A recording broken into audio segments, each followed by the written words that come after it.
আপনারা জানেন এক দফা দাবিতে আমরা অসহযোগ আন্দোলনের ডাক দিয়েছি। তোমরা আমাদের ক্যাম্পাস থেকে বের করে দিয়েছো, অথচ আমরা সারা বাংলায় বিচরণ করছি। দলমত নির্বিশেষে আপামর জনসাধারণ শাটডাউন সফল করছে।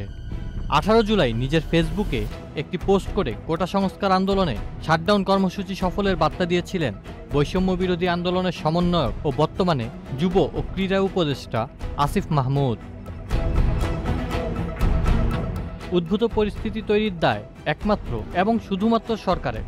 ছাত্ররা শান্তিপূর্ণ আন্দোলন করে যাচ্ছিল, শর্তহীনভাবে এক দফা দাবি আদায়, হল ক্যাম্পাস খোলা, সন্ত্রাসমুক্ত ক্যাম্পাস, ক্যাম্পাস থেকে সকল বাহিনী প্রত্যাহার, খুনি ও হামলাকারীদের বিচার না হওয়া পর্যন্ত আন্দোলন চলমান থাকবে।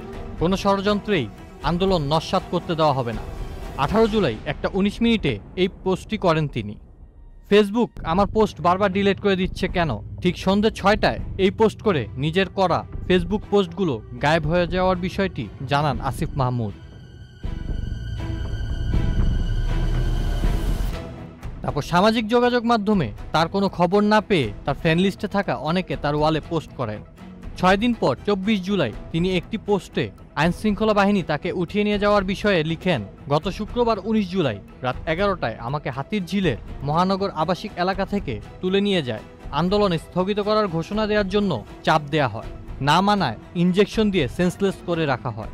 এই 4-5 দিনে যতবার জ্ঞান ফিরেছে ততবার ইনজেকশন দিয়ে সেন্সলেস করে রাখা হয়। 24 জুলাই বুধবার সকাল 11টায় আবার একই জায়গায় চোখ বাঁধা অবস্থায় ফেলে দিয়ে যায়। এখন আমি পরিবারের সাথে হাসপাতালে চিকিৎসারত অবস্থায় আছি। কিছুটা সুস্থ হলেই সমন্বয়কদের সাথে কথা বলে আন্দোলনের বিষয়ে বিস্তারিত কথা বলবো। 25 জুলাই একটি নিউজ শেয়ার করে লিখেন, মিথ্যা বানোয়াট বক্তব্য দিয়ে ডিজিটাল ব্ল্যাকআউটের ভ্যালিডিটি আদায়ের চেষ্টা বৃথা। আইডি যে কোনো সময় ডিজেবল কিংবা হ্যাক হতে পারে, পেজে যুক্ত থাকতে পারেন। 1 আগস্ট এই পোস্টটির মাধ্যমে নিজের ফেসবুক পেজে অ্যাড হতে বলেন। ঠিক তার পর দিন 2 আগস্ট একটি পোস্টে লিখেন, রাজপথের আন্দোলনের সিদ্ধান্ত রাজপথ থেকেই আসবে। ডিবি অফিস থেকে ইচ্ছার বিরুদ্ধে আদায়কৃত ঘোষণা প্রত্যাখ্যান করে রাজপথে নেমে আসা ছাত্র জনতাকে সালাম জানায়। সেদিনই 9:30টায় একটি পোস্টে আন্দোলনে নিহত বেগম রোকেয়া বিশ্ববিদ্যালয়ের শিক্ষার্থী আবু সাইদ হত্যা মামলার বিষয়ে লিখেন, হত্যাকারীদের বিচারের আশ্বাস দিয়ে বিচারের নামে প্রহসন চলছে, ছাত্রদের হয়রানি করা হবে না বলা হলো, অথচ ঢাকায় 87% গ্রেফতারকৃতই অরাজনৈতিক ছাত্র। আবু সাইদকে হত্যার দায় দেওয়া হলো 16 বছরের কিশোরকে।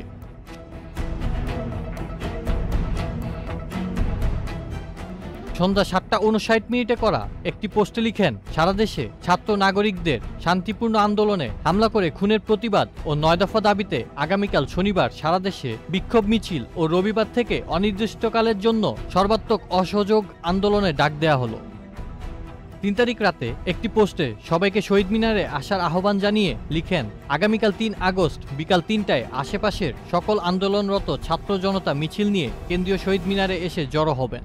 বৈষম্য বিরোধী ছাত্র আন্দোলনের সমন্বয়করা আগামীকালকের বিক্ষোভ মিছিলের কেন্দ্রীয় কর্মসূচি ঢাকা বিশ্ববিদ্যালয়ের শহীদ মিনারে উপস্থিত থাকব। আগামীকাল এই জাতির জন্য একটি গুরুত্বপূর্ণ দিন। কর্মসূচি সফলে দেশবাসীকে এগিয়ে আসার আহ্বান জানাচ্ছি। মুক্তির বার্তা শহীদ মিনার থেকেই ছড়িয়ে পড়বে সারা দেশে।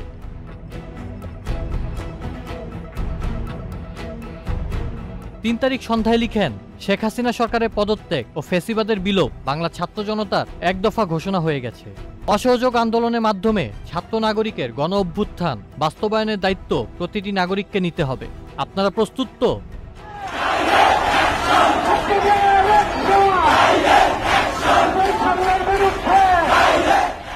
3 তারিখ একটি ভিডিও পোস্ট করে ক্যাপশনে লিখেন, চূড়ান্ত স্লোগান এটাই, বিজয় আসা পর্যন্ত। 4 তারিখ দিবাগত রাতে একটি ভিডিও বার্তা পোস্ট করেন, ক্যাপশনে লিখেন, আজ এক দফার ভবিষ্যৎ নির্ধারিত হবে। দলমত নির্বিশেষে ছাত্র জনতাকে আজকের কর্মসূচি সফল করার আহ্বান জানাচ্ছি। সেদিন বঙ্গবন্ধু শেখ মুজিব মেডিকেল বিশ্ববিদ্যালয়ে আগুনের বিষয়ে লিখেন, আন্দোলনকে বিতর্কিত করতে পিজি হাসপাতালে আগুন দিয়েছে সন্ত্রাসীরা, আন্দোলনকারীরা দ্রুত আগুন নেভাতে যান। দুপুর 2টায় 5 আগস্ট সোমবারের কর্মসূচি জানিয়ে একটি ভিডিও বার্তা পোস্ট করেন। সিদ্ধান্ত নিয়েছে, আমরা আবারও সংখ্যা করছি, ইন্টারনেট ব্রডব্যান্ড সবকিছু বন্ধ করে দিয়ে আবার দেশে একটি ক্র্যাকডাউন চালানো হবে। 5 আগস্ট অভ্যুত্থানের আগে করা একটি পোস্টে লিখেন, ঘেরাও ঘেরাও ঘেরাও হবে, এর একটু পরে আরেকটি পোস্টে লিখেন, আজ যুদ্ধে যাচ্ছে বাংলাদেশ, মায়েরা দোয়া করবেন মুক্তিকামী কোটি জনতার বিজয়ের জন্য। এরপর অভ্যুত্থানের পর একটি পোস্টে লিখেন, অভ্যুত্থানকারী ছাত্র নাগরিকের প্রস্তাবিত অন্তর্বর্তীকালীন জাতীয় সরকারের কাছেই ক্ষমতা হস্তান্তর করতে হবে, এর বাইরে কোনো সরকার মেনে নেওয়া হবে না। ফ্যাসিস্ট খুনিদের বিচার বাংলার মাটিতে করা হবে, পালানোর সুযোগ দেওয়া হবে না। সন্ধ্যার মধ্যে নিরাপরাধ ব্যক্তি, রাজবন্দী ও গুমকৃত ব্যক্তিদের মুক্ত করা হবে। শুধু হাসিনা সরকারের পদত্যাগ নয়, ফ্যাসিবাদী ব্যবস্থার বিলোপ করে নতুন বাংলাদেশ ও রাজনৈতিক বন্দোবস্ত বিনির্মাণ করা হবে। চূড়ান্ত বিজয় ছাড়া কেউ রাজপথ ছাড়বেন না। একটি পোস্টে লিখেন, ঘুমিয়ে যায়নি, আমরা নজর রাখছি, শীঘ্রই ঘোষণা আসছে, ছাত্র জনতার অভ্যুত্থান ব্যর্থ হতে দেওয়া যাবে না। এর পরদিন একটি পোস্টে জানান, রাষ্ট্রপতি কর্তৃক অন্তর্বর্তীকালীন সরকারের প্রধান উপদেষ্টা ঘোষিত হলেন ডক্টর মোহাম্মদ ইউনূস। ট্রাফিক থেকে পরিষ্কার পরিচ্ছন্নতা, নিরাপত্তা থেকে দেশের সংস্কার, অনেক তো দেখলেন, এবার না হয় দেশ গঠনের দায়িত্বে তরুণ প্রজন্মের উপর আস্থা রাখলেন। ৮ তারিখ রাতে একটি ছবি পোস্ট করে জানান, শপথ গ্রহণ রাতেই। শপথ গ্রহণের একটি ছবি পোস্ট করে লিখেন, শহীদের রক্তের বিনিময়ে যে দায়িত্ব পেয়েছি তা পালনে সততা ও নিষ্ঠার সাথে সর্বোচ্চ চেষ্টা করব। আরেকটি পোস্টে লিখেন, ব্যক্তিগত লাভের আশায় আবদার তদবির করা থেকে বিরত থাকুন। আরেকটি পোস্টে লিখেন, যুব ও ক্রীড়া মন্ত্রণালয়।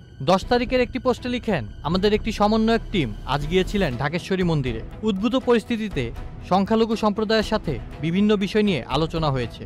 আরেকটি পোস্টে লিখেন, আমাদেরকে অনুপ্রেরণা দেওয়া, শহীদ হওয়া, পৃহা ছড়ানো আবু সাঈদ। গণ অভ্যুত্থানে প্রধান নায়ক শহীদ আবু সাঈদ।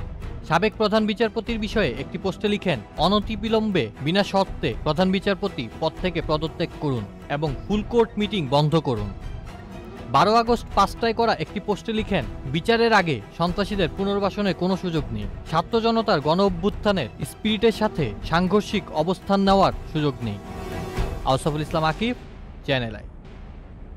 প্রিয় নাম্বার সেট করে বিকাশে সেন্ড মানি করুন ফ্রি।